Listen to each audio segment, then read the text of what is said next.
한 농부가 여느 때처럼 잡일을 하며 농장 주변을 돌고 있었습니다. 안쪽을 청소하고 닭들의 상태를 확인했죠. 그리고 소들을 데려오기 위해 들판으로 나갔습니다. 그런데 들판으로 나가자마자 깜짝 놀라는 농부. 농부의 땅 한가운데 웬 비행기 한 대가 있었기 때문이었죠. 당황한 농부는 머리를 긁적이며 멍하니 비행기를 쳐다보고 있었습니다. 어제까지만 해도 없었는데 그 사이 이곳에 착륙했단 말이야? 아니 왜 하필 이곳이지? 이 허허벌판에? 그는 조금 더 알아보기로 결심했고 비행기 내부에 진입했습니다. 비행기에 탑승구도 열려 있어서 그는 곧장 비행기로 올라갔습니다. 그는 비행기가 방금 막 도색한 상태라는 것을 깨달았습니다. 갈수록 이상했습니다. 도대체 이곳에 왜 막 도색된 비행기가 있을까요? 심지어 이곳은 그의 사유지인데 말이죠. 비행기 내부는 어둡고 불길했습니다. 주위를 둘러보며 계속 걸어가던 그는 깜짝 놀랐습니다. 비행기에 승객이 탑승해 있었기 때문이죠. 사망한 상태로요. SCP 익스포즈에 다시 오신 것을 환영합니다. 오늘 우리는 세이프 클래스를 소개해 드릴까 합니다. 바로 SCP-787입니다. SCP-787은 제조일과 출처를 알 수 없는 보잉 787-200 여객기입니다. 창문을 포함한 모든 외관은 페인트로 칠해져 있고 페인트가 덜 마른 상태로 발견되었지만 곧 말랐습니다. 여객기 내부 기계 부품들은 모두 사용한 흔적은 없지만 작동 가능한 상태였고 SCP-787 내부의 카페트, 수화물 등 기계가 아닌 요소들은 썩어가고 있었습니다. 기장과 부기장의 자리에는 좌석 대신 2개의 컴퓨터 장치 더미가 놓여 있었습니다. SCP-787은 1987년 6월 워싱턴 브레미튼 부근에서 처음 나타났습니다. 당시 해당 지역 조사관들에 따르면 비행기의 착륙 또는 운반 등에 관한 목격자는 단 한 명도 없었습니다. 여객기는 현재 53구역의 재단 경납고에 격리되어 있죠. 변칙적 징후를 포착하기 위해 감시 카메라와 녹음 장치가 SCP-787의 조종석과 탑승구역, 수화물 보관구역을 기록하고 있습니다. 여객기 내부에서 변칙적 현상이 발생하면 72시간 이상 내부 접근이 금지됩니다.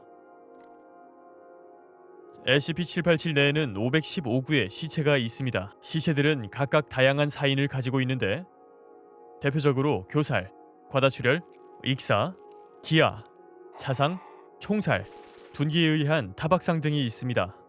사망 원인과 무관하게도 사망한 개체들에서는 비슷한 형태의 훼손이 발견되었죠. 구체적으로 23구에서 혀 절단, 73구에서 두개골 절단, 239에서 별다른 패턴 없이 왼쪽 손바닥에 키릴 문자가 새겨져 있거나 그리고 498구가 손이 절단된 것으로 확인되었죠. 모든 시체들은 이미 심하게 부패되어 있었지만 더 이상 부패가 계속 진행되진 않았습니다. 그들은 겉보기에 얼어붙은 듯 해 보였고 환영과 기묘한 잡음이 SCP-787 내부에서 반복적으로 나타났습니다. 비행기 내에서 일어난 사건은 재단 직원이 없을 때 벌어진 것으로 보입니다. 직원이 비행기 내부로 진입을 시도했을 때 알 수 없는 힘에 의해 튕겨져 나갔고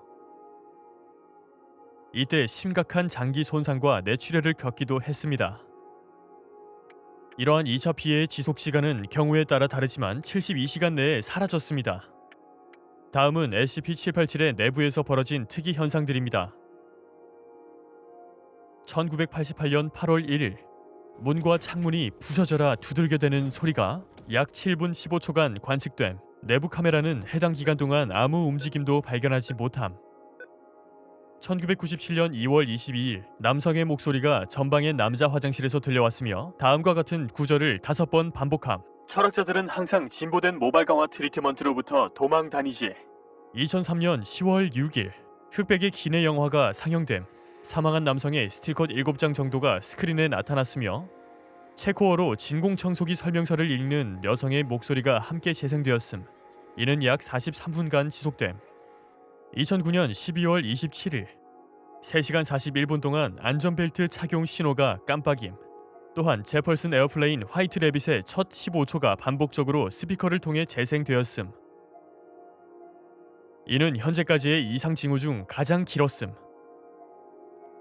2011년 7월 30일 희미한 사람 형상의 물체가 H43 좌석 옆 통로에서 긴급 산소 공급 시스템을 꺼냄. 이후 산소 마스크를 착용한 채 2분 15초간 서 있었으며 이후 마스크를 벗고 화면 밖으로 걸어나감. 해당 물체는 다른 카메라에 나타나지 않았음. 2013년 1월 15일 1m 정도 돼 보이는 희미한 사람 형체가 관측됨. 형체는 부기장석에 앉아 3분 50초간 작은 소리로 흐느껴 울었으며 이후 조종 콘솔에 구토했고 조종실을 떠났음. 구토 분석 결과 아산화질소와 토륨, 새똥, 인간의 손톱 3개가 검출됨. 2015년 5월 5일 객실 전체에 다음과 같은 여성 목소리가 방송됨. 여러분의 편안함을 위해 팬케이크가 제공될 예정입니다. 자리에 착석해 주세요. 팬케이크가 지금 제공될 예정입니다. 자리에 착석해 주세요. 자리에 착석하세요. 자리에서 떠나 주세요. 팬케이크가 곧 제공될 것입니다. 예, 팬케이크. 2018년 9월 8일 비상용 산소호흡기가 수납과 경납을 반복함. 이는 14분 15초 동안 지속되었으며 동시에 1, 20명의 비명 소리가 들렸음. 해당 비명 소리의 음정은 덜렁이는 산소호흡기의 높이에 따라 달랐음. 2019년 11월 29일 비행기의 내부 온도가 19초 만에 영상 20도에서 영하 13도로 떨어짐. 약 10분 29초 동안 해당 온도를 유지하다가 다시 평균 온도로 돌아옴. 한편 여객기 내 몇몇 승객들은 신원이 확인되었습니다. 그러나 밝혀진 승객 대부분이 특이점을 가지고 있었습니다. 예를 들어 12월 14일에 재단 직원이 진행한 인터뷰에 따르면 SCP-787A-112 탑승객은 아틀랜타 조지아에 살고 있는 남성으로 은퇴한 거만사였습니다. 생전 단 한 번도 비행기를 타본 적이 없는 사람이었죠. 그 사람은 SCP-787과 연관된 변칙적 사건, 장소, 지식, 기억 등에 대한 어떤 것도 모르고 있는 것으로 파악되었습니다. 이 같은 사례는 SCP-787-99에서도 반복되었습니다. 그녀는 나이든 선생님이었죠. 그녀 가족의 기억에 따르면 그녀는 어느 날 갑자기 어떤 설명이나 경고도 없이 사라졌다고 합니다. 그녀는 아틀랜타에서 남편과 새 아이를 키우며 살았는데 당시 그녀는 비행기 타는 것을 싫어했다고 합니다. 한편 여객기 내 약 47%의 개체들만 신원이 확인되었습니다. 지문 훼손과 변형된 신체 때문에 신원 확인이 더욱 어렵기도 합니다. 하지만 재단 직원들은 계속해서 신원을 밝혀내려 노력 중입니다. 물론 개체들의 가족들이 거짓말을 하기도 합니다. 사랑하는 사람이 사라진 이유에 대해 말하기 싫거나 공공의 관심을 피하고 싶기 때문이죠. SCP-787 내부에서 발견된 사망한 개체들의 또 다른 특징은 그들이 각각 다른 시대에서 모였다는 사실입니다.